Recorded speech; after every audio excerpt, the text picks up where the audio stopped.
Assalamualaikum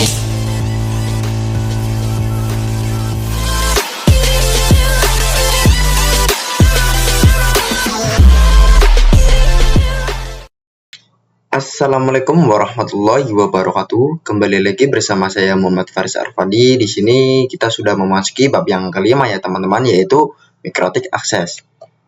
Oke, di sini kita akan langsung memasuki materi yang pertama, yaitu metode akses mikrotik ya teman-teman. Untuk metode akses mikrotik router OS sendiri ada banyak ya teman-teman, seperti keyboard, serial console, remote server, telnet atau SSH.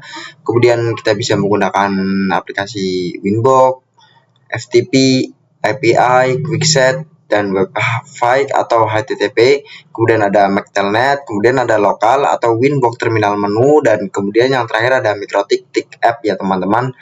Nah, di sini saya akan membahas tentang metode akses mikrotik. Nah, untuk cara mengakses mikrotik sendiri itu ada beragam ya teman-teman. Nah, seperti itu kebanyakan user menggunakan aplikasi Winbox ya teman-teman untuk mengakses mikrotiknya. Ketika kita berhasil pertama kali mengakses mikrotik, maka akan ada informasi router OS dikonfigurasi ya teman-teman. Jadi nanti kalian bisa reload saja ya. Selain Winbox, kita juga bisa menggunakan FTP yang dimana berfungsi untuk mengambil data di mikrotik, atau juga bisa digunakan, kita bisa menggunakan API atau Application Programming Interface, yang mana biasa digunakan untuk mount network programming. Selain itu bisa juga menggunakan Quickset website yang berbasis HTTP ya teman-teman.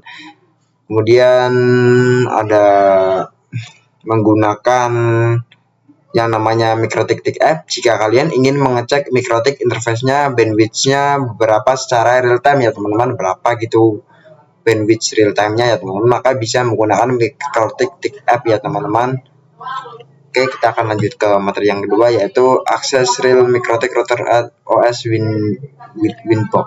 Jadi cara yang paling mudah dalam mengakses dan mengkonfigurasi router mikrotik adalah menggunakan Winbox secara real device ya teman-teman. Untuk aplikasi Winbox available on Windows, terkait Mac OS dan Linux bisa menggunakan pihak ketiga ya teman-teman. Jadi nanti untuk yang menggunakan Mac OS ataupun Linux itu menggunakan pihak ketiga ya teman-teman, antara router dan laptop dihubungkan dengan kabel LAN. Available access by MAC and IP address ya teman-teman. Untuk awalnya user by default itu admin, kemudian passwordnya kosong ya teman-teman. Nah, karena di sini saya tidak mempunyai perangkat mikrotik router boardnya, di sini saya sudah menggunakan mikrotik router OS yang saya menggunakan virtual machine ya teman-teman di sini. Oke, kita akan langsung ini. Di sini misal kita langsung saja teman-teman seperti ini. Di sini admin. Di sini kalau by default itu loginnya admin, passwordnya itu kosong ya teman-teman. Di sini sudah saya kasih password teman-teman. Nah, kita tunggu. Nah, seperti inilah tampilan dari mikrotik router OS kita. Oke, di sini kita akan memasuki materi yang ketiga ya teman-teman, yaitu menu hostname dan IP address. Jadi untuk by default hostname kita itu mikrotik ya teman-teman. Kita akan mengubahnya dengan cara kita pilih sistem, lalu kita pilih identify ya teman-teman. Kita pilih identify. Nah, di sini kita bisa ganti. Misal punya saya mau namain RB Faris gitu ya teman-teman. Nah, seperti ini. Kemudian teman-teman bisa apply, lalu klik OK ya teman-teman. Nah, di sini otomatis sudah terganti teman-teman. Kita akan memasuki materi selanjutnya, yaitu IP address. Untuk IP address sendiri by default itu kosong teman-teman, belum ada. Di sini kita bisa menambahkan, nanti kita bisa login menggunakan IP address ya teman-teman. Di sini saya akan memberi IP versi 4 ya teman-teman, yaitu 192.168. Di sini saya 88.1/24 ya teman-teman. 88.1/24. Untuk ethernya di sini saya pilih ether 3 teman-teman, karena saya tersambung dengan ether 3 teman-teman. Kita klik apply, lalu oke. Oke teman-teman, di sini sudah ada ya teman-teman.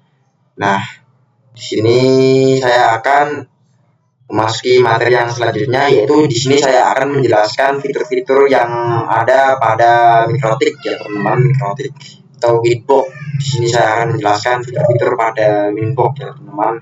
Pada tampilan pertama di sini ada Quickset. Quickset ini merupakan konfigurasi cepat Kemudian ada capsman. Capsman itu bagian ini digunakan untuk mengontrol jika ada banyak akses point. Selanjutnya ada interface yang mana ini menginformasikan terkait berapa interface yang dimiliki oleh router mikrotik kita ya teman-teman. Kemudian ada wireless, ada bridge, kemudian ada mesh di sini. Lalu di sini ada IP yang digunakan untuk kita melakukan konfigurasi ya teman-teman. Kemudian ada routing, ada sistem ya teman-teman. Nah, di sini itu yang paling banyak ya teman-teman. Di sini yang paling sering digunakan itu di sistem ya teman-teman. Seperti itu. Kemudian ada file. Di sini kita bisa membuat file .tif ya teman-teman. Kemudian ada radius, ada tools jika kita ingin mengaktifkan beberapa tools yang ada pada Winbox. Kemudian ada terminal, kemudian ada IoT, kemudian dan lain sebagainya ya teman-teman, seperti itu. Oke, di sini saya akan memasuki materi yang selanjutnya, yaitu akses virtual router menggunakan Pinat ya teman-teman dengan Winbox. Yang pertama, persiapan environment PinatLab yang sudah tersedia perangkat virtual mikrotiknya teman-teman. Jadi teman-teman perlu menginstal PinatLab dulu di VMware ya teman-teman. Dan ada persiapan aplikasi mikrotik, persiapan topologi cloud iNet dan router virtual mikrotik. Kemudian lakukan routing antara host OS dengan perangkat virtual mikrotik. Dan connect virtual mikrotik menggunakan Winbox ya teman-teman, seperti itu. Oke teman-teman, di sini kita akan melanjutkan. Kita akan membuat atau kita akan memberi ini ya teman-teman, mikrotik router OS pada Pinat kita ya teman-teman. Jadi yang di sini kita biarkan saja ya teman-teman, seperti default. Nah, yang di CamU option ini kita hapus semua ya teman-teman, kita hapus semua. Nah, seperti ini. Jika sudah, kita save seperti ini teman-teman. Lalu kita tambahkan network teman-teman, jangan lupa kita tambahkan network.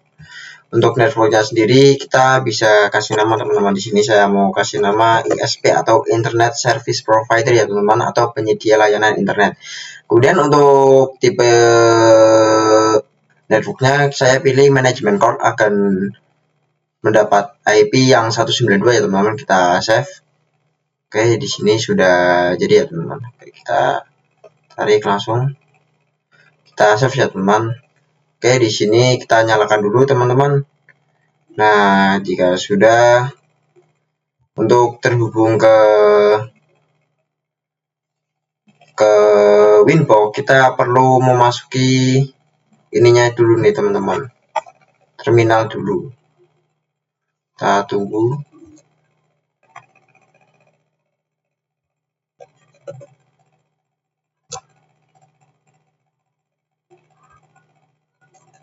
Oke, di sini saya login. Untuk by default loginnya itu admin, lalu passwordnya kosong ya teman-teman. Nah, jika sudah, kita langsung saja teman-teman.